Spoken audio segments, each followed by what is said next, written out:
Namaskar. Welcome to another episode of Editorial.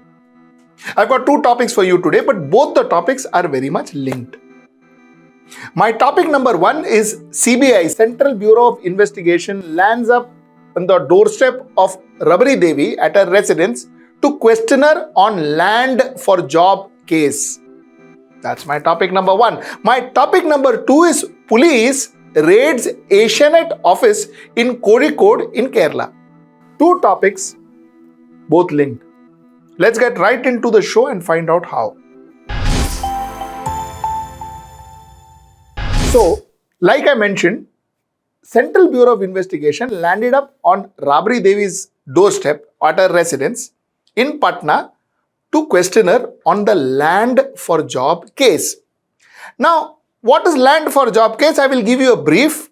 CBI had booked former Bihar Chief Minister Lalu Prasad Yadav and his family members in this fresh case, that is the land for job case of corruption in May last year.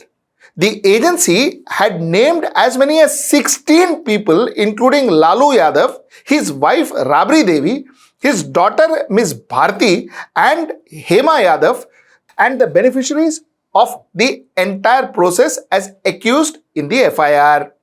So, in January, the CBI also got a prosecution sanction from central government against Lalu Yadav and also submitted the sanction before the Delhi court.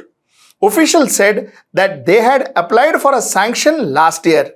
Prosecution sanction from the competent authorities is a prerequisite for the special court to take cognizance of the charge sheet filed by the agency. So they had taken approval from the central government to arrest Mr. Lalu Prasad Yadav. Now, the case, according to the Central Probe Agency, is based on allegation that Lalu Prasad Yadav took land plots as bribe to give jobs to people when he was the railway minister in UPA government. Now you got the case. Okay, now you got what the story is. Lalu Prasad Yadav allegedly asked for land if you want jobs in railways, and the Central Bureau of Investigation has collected evidence. Central Bureau of Investigation has filed an FIR and therefore the investigation is on. And Central Bureau of Investigation therefore landed in Rabri Devi's case. Okay. Now, the point is, like I said before, and I repeat now, that if somebody has wronged, somebody should be booked. If somebody has gone against the law, that person should be brought to justice no matter who that person is.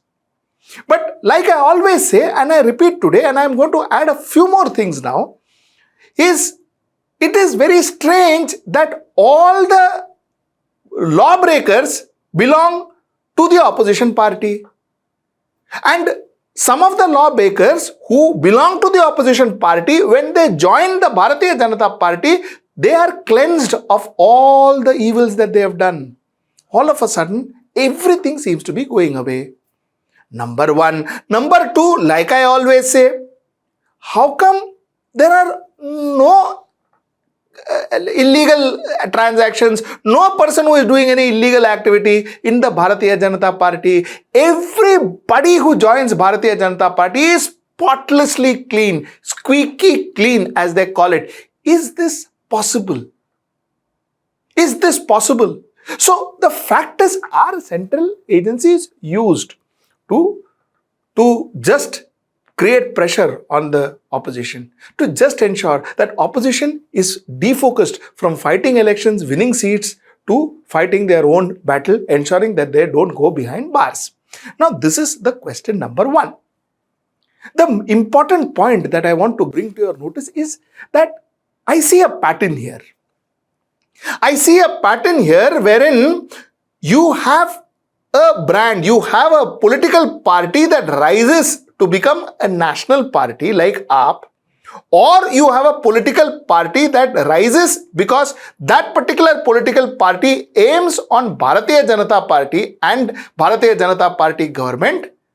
Normally, more often than not, that party is targeted and that party is hit. That is where you have cases after cases and FIRs after FIRs, central agencies after central agencies coming and investigating them. This is now a pattern.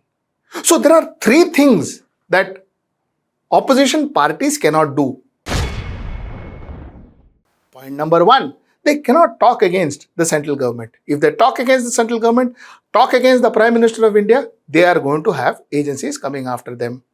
Two, they cannot create a unity, they cannot create a strategy that they aim for 2024. If anybody, any party threatens Bharatiya Janata Party, even an iota for 2024, that particular party, that particular leader is going to get into trouble. They can expect central agencies to come behind them. So that is point number two. And point number three, the reason why a lot of these parties are not aligning with Congress or not coming under the banner of Congress is because the only way you can have a strong opposition in India is if Congress leads that opposition. Because Congress is the only party who still has, while they have lost a lot of MLAs, while there are states that are not, that doesn't have a single Congress MLA, all that I agree. But Congress is the only party that even today can actually lead an opposition group. There is no other party who can do that. And AAP is no way capable of doing that. A Trinamool Congress is almost bow down to Bharatiya Janata Party, so it is Congress. So the moment you have parties that are even thinking of aligning with Congress to become an opposition, they will get into trouble. So this is the clear strategy. And this is what is happening. So one has to be very clear about it. That till such time that, like in Mamata Banerjee's case, till such time that you keep quiet, handle your state, do not make much noises, do not go against the government and all that, you are fine. But the moment you try getting people together, making a group, trying to get opposition united, trying to be a national party, trying to put up your prime ministerial candidate, like RJD wanted Nitish Kumar to be the prime ministerial face, all that you do, this is bound to happen. So this is the clear understanding. That's the point that I wanted to make. So now, governance will be decided by two people in India. Our democracy is now into a very new stage of evolving. Our democracy has evolved into a very new stage. Okay, where you have voters at one end, you also have coercion through central agencies at the other. Both put together will decide who forms the next government in our country. This is the synopsis of whatever is happening over the last couple of months. Let's get into topic 2 and I will tell you why all of these are related. Topic 2. So the cops barged into Asianet's office and did a search in Asianet's office in a place called Kozhikode in Kerala. Now, according to the report, the state police chief was given a complaint by the CPM MLA PV Anwar about fake news in which a minor girl was presented as a victim of narcotics and sexual abuse. One of the charges invoked in Section 21 of the POSCO Act that dealt with failure to report the criminal offence against the minor. Now, the CPM said that, they showed a minor girl who was reportedly a victim of sexual abuse and narcotics. Okay, they said that this is fake news and the fact is, therefore, Asianet is being charged under the POSCO Act. That is the Protection of Children from Sexual Offence Act. Now, while the investigation is going on, we will come to know what is the truth, what is not. But again, you see, this use of force against dissent is not limited to center. This use of force is percolating. It is going down. Bharatiya Janata Party used it much more than what Congress used it.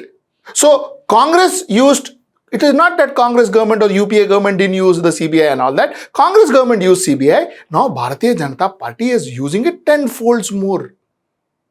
This particular misuse, this particular ease of gaining power has become an order of the day. Now, even a state government like CPM in Kerala is using the same. They are using police. We saw Arvind Kejriwal use police against his own people. We saw even Congress government using police. So the fact is now it has become a norm.